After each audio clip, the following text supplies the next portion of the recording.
কেটে দিত, ব্যালটটা চেক করে তারা ব্যালট কেটে দিত। আজকে দেখেন দেখেন প্রত্যেক আইনজীবীরা ভোট দিতেছে, তাদের কোনো রকম কেউ হুঁশিয়ার করতেছে না, কোনো টেম্পারিং করতেছে না, যার ভোট সে নিজের ভোট নিজে দিতে পারতেছে।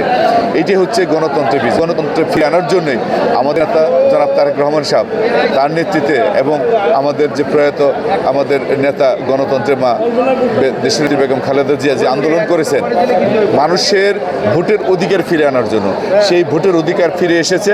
এখন মানুষ সুষ্ঠুভাবে ভোট দিতে পারতেছে এবং সেই সুষ্ঠুভাবে ভোট দিলে মানুষ বিএনপিকে বেছে নেয়। তার উদাহরণ হচ্ছে মাত্র এক সপ্তাহ আগে টেক্সাস বারের নির্বাচন।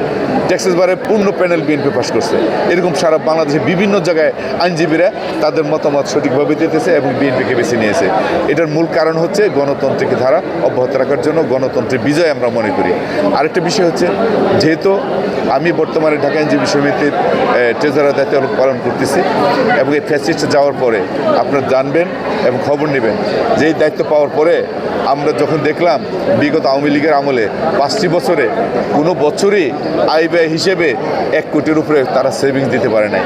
সেই জায়গায় আমরা এই কমিটিতে আইনজীবীদের সহায়তায় এই বর্তমান সততার সাথে দায়িত্ব পালন করে আমরা একটি অর্থ বছরে 23 কোটি 76 লক্ষ টাকা দিয়েছি।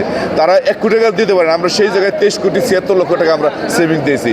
তাহলে বুঝতে হবে যে তারা আইনজীবী সমিতির এরকম একটা গুরুত্বপূর্ণ প্রতিষ্ঠানে তারা কীরকম দুর্নীতি করেছে, কীরকম অনিয়ম করেছে।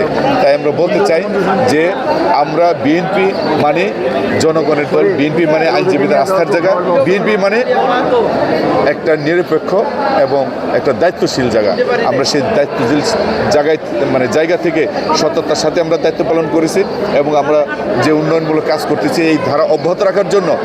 এবং যেহেতু বর্তমানে আমাদের বাংলাদেশে আমাদের জনাব তারেক রহমানের নেতৃত্বে বাংলাদেশে বিএনপি সরকার আছে এবং এই আইনজীবী সমিতির বিভিন্ন উন্নয়ন এবং আপনার ন্যায় বিচার প্রতিষ্ঠা এবং আমাদের আইনজীবীদের অনেক সমস্যা এবং বিচার অঙ্গনের অনেক সমস্যা, বার বিল্ডিং, যাতায়াত, এগুলোর সামনে উন্নয়ন করার জন্য একমাত্র আইনজীবীরা বিএনপিকেই আস্থা রাখতেছেন এবং এগুলো বিএনপি বর্তমান সরকারের সহায়তায় আইনজীবী সমিতির মাধ্যমে এটা সমাধান হবে।